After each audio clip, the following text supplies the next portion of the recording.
Hi, I'm Izanur K. Pandita. This video, I will show you how to create lesson plan in WPS using mobile phone.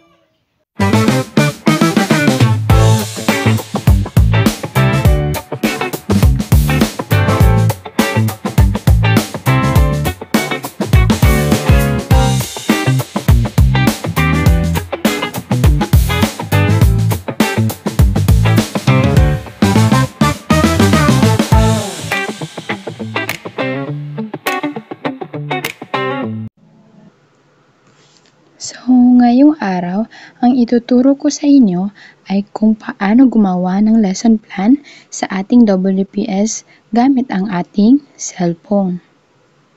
So, kung wala ka pang WPS, maaari kang mag-download sa ating Play Store.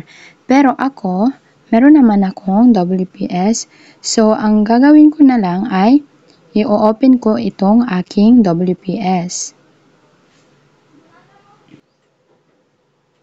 So, pumunta kayo sa plus or create. May makikita kayo dyang DOC, PPT, XLS, PDF, Resume, TXT, and Scanner. So, ang piliin nyo lang ay DOC. Pagkatapos ay pumunta kayo sa ating plus.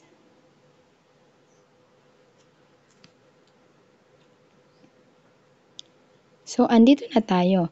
Ang una nating step ay pumunta dito sa ating line, then, i-center. Then,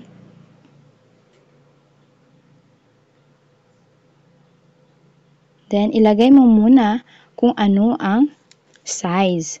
So, size 12. Then, dito naman, ang sumunod ay i-bold natin.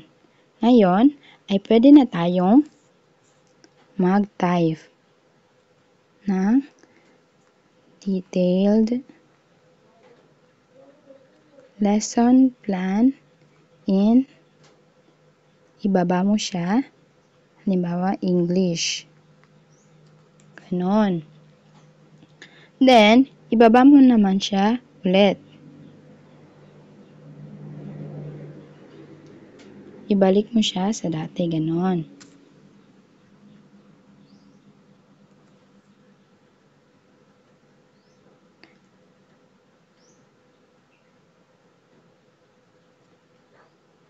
Ganyan.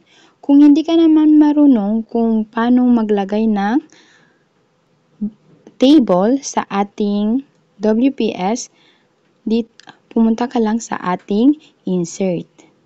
Then, dito naman sa table, then, ganyan mo lang. Kung ilan yung gusto mong ilagay. So, kung hindi ka marunong magsulat sa table, i-touch mo lang yan ng isa. Then, i-centered mo. Then, i-bold mo. Naka-bold na siya. Halimbawa, teacher activities. Sa kabilang side naman, i-center mo. Then, students activities. Ganyan lang siya kadali gumawa ng lesson plan sa ating WPS.